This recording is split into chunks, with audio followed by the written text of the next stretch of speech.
Halo semuanya, selamat datang kembali di channel kami.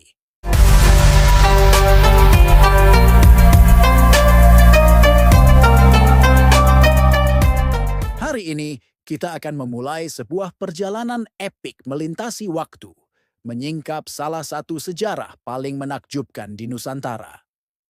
Kita akan menyelami asal-usul Sulawesi Selatan yang luar biasa, sebuah tanah yang penuh dengan cerita kepahlawanan, kerajaan maritim yang perkasa, dan warisan budaya yang tak ternilai.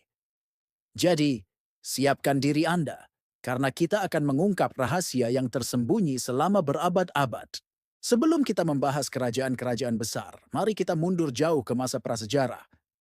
Tahukah Anda bahwa Sulawesi adalah salah satu pulau tertua di dunia secara geologis? Bukti-bukti arkeologis menunjukkan bahwa manusia modern telah menghuni wilayah ini setidaknya sejak 50.000 tahun yang lalu. Salah satu penemuan paling fenomenal adalah lukisan gua di Maros Pangkep.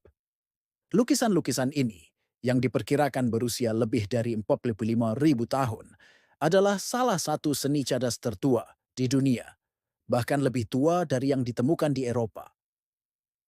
Ini bukan sekadar coretan, ini adalah jendela menuju pikiran nenek moyang kita, menceritakan kisah perburuan dan kehidupan spiritual mereka. Bayangkan, ribuan tahun sebelum piramida dibangun, manusia di Sulawesi Selatan sudah menciptakan karya seni yang abadi. Dari gua-gua prasejarah, mari kita melompat ke era mitologi.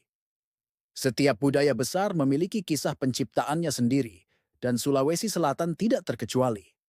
Epik Lagaligo adalah karya sastra terpanjang di dunia, bahkan lebih panjang dari Mahabharata. Ini adalah mahakarya yang menceritakan asal-usul masyarakat Bugis. Kisah ini dimulai dari dunia atas, tempat para dewa bersemayam, hingga dunia bawah, alam para roh. Tokoh utamanya, Saweri Gading, adalah seorang pangeran pahlawan yang petualangannya membentuk geografi dan masyarakat Sulawesi. Lagaligo bukan hanya dongeng, tapi juga panduan moral, sosial, dan spiritual yang membentuk identitas orang Bugis selama berabad-abad. Ini adalah bukti betapa kaya dan kompleksnya peradaban awal di sini. Seiring berjalannya waktu, masyarakat mulai berkembang dari kelompok-kelompok kecil menjadi entitas politik yang lebih besar. Muncullah era kerajaan-kerajaan awal. Sebelum nama Gowatalo atau Bon mendominasi, ada banyak kerajaan kecil yang tersebar di seluruh semenanjung selatan. Salah satu yang paling awal dan berpengaruh adalah Kerajaan Luwu. Terletak di Teluk Bone, Luwu dianggap sebagai kerajaan Bugis tertua. Para penguasanya, yang bergelar Datu, diyakini sebagai keturunan langsung dari para dewa dalam mitologi Lagaligo. Posisi strategisnya membuat Luwu menjadi pusat perdagangan penting, terutama dalam perdagangan hasil bumi dan logam mulia seperti biji besi. Besi dari Luwu sangat terkenal kualitasnya dan menjadi komoditas ekspor yang dicari hingga ke seluruh Nusantara. Kerajaan Luwu adalah fondasi bagi peradaban-peradaban besar yang akan datang. Memasuki abad ke-16 dan ke-17, lanskap politik Sulawesi Selatan berubah secara dramatis. Inilah era keemasan kerajaan-kerajaan maritim. Dua kekuatan besar muncul dan bersaing untuk supremasi. Kerajaan Gowatalo di pesisir barat dan Kerajaan Bon di pesisir timur. Gowatalo, yang kemudian lebih dikenal sebagai Kesultanan Makassar setelah memeluk Islam, adalah kekuatan maritim yang luar biasa. Dengan armada kapal pinisi yang legendaris, mereka menguasai jalur perdagangan rempah-rempah di Indonesia bagian timur. Pelabuhan Makassar menjadi salah satu pelabuhan tersibuk di Asia Tenggara, tempat para pedagang dari Eropa, Cina, India, dan seluruh Nusantara bertemu. Sultan Hasanuddin, yang dijuluki ayam jantan dari timur oleh Belanda, adalah simbol perlawanan dan kegigihan Gowatalo dalam mempertahankan kedaulatan mereka. Di sisi lain, ada Kerajaan Bon, kekuatan agraris dan militer yang tak kalah tangguh.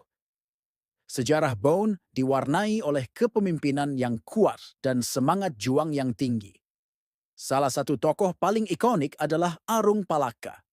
Awalnya, Bon berada di bawah dominasi Gowatalo. Arung Palaka memimpin perjuangan panjang untuk membebaskan Bon. Meskipun ia akhirnya bersekutu dengan VOC Belanda untuk mengalahkan Gowa, kisahnya adalah cerminan kompleksitas politik saat itu, di mana aliansi bisa berubah demi kepentingan yang lebih besar, yaitu kemerdekaan bangsanya. Persaingan antara Gowa dan Bone ini membentuk dinamika kekuatan di seluruh Sulawesi selama ratusan tahun. Kekuatan Sulawesi Selatan tidak hanya terletak pada militer dan perdagangan, tetapi juga pada warisan budayanya yang unik. Konsep Telumpoko atau Tiga Puncak adalah aliansi strategis antara kerajaan Bon, Sopeng, dan Wajo. Ini bukan hanya aliansi militer, tetapi juga sebuah sistem hukum dan pemerintahan bersama yang sangat maju pada masanya. Selain itu, ada prinsip Siri Napacce. Siri berarti harga diri, kehormatan, dan rasa malu. Sementara Paxe berarti solidaritas, empati, dan kepedulian. Dua prinsip ini adalah pilar filosofi hidup masyarakat Bugis Makassar. Mereka rela mempertaruhkan nyawa untuk mempertahankan sirip mereka, namun juga memiliki rasa paksa yang kuat terhadap sesama. Filosofi inilah yang membentuk karakter masyarakat Sulawesi Selatan yang dikenal tangguh, setia kawan, dan pantang menyerah. Tentu saja, kita tidak bisa membahas sejarah Sulawesi Selatan tanpa menyebut kapal pinisi. Ini bukan sekadar alat transportasi, ini adalah mahakarya teknik perkapalan dan simbol jiwa bahari orang-orang Sulawesi. Dibangun secara tradisional, tanpa menggunakan paku besi, dan hanya mengandalkan pasak kayu, kapal pinisi telah mengarungi samudra selama berabad-abad, membawa para pelaut Bugis Makassar hingga ke Madagaskar, Australia, dan berbagai belahan dunia lainnya. Kemampuan mereka dalam navigasi, yang hanya berbekal bintang dan rasi bintang, sungguh luar biasa. UNESCO bahkan telah mengakui seni pembuatan kapal pinisi sebagai warisan budaya tak benda dunia. Ini adalah bukti nyata kejeniusan maritim nenek moyang kita. Sejarah terus berjalan. Kedatangan kolonialisme Eropa, terutama Belanda, membawa babak baru yang penuh tantangan. Perang Makassar adalah salah satu perang terberat yang pernah dihadapi VOC di Nusantara.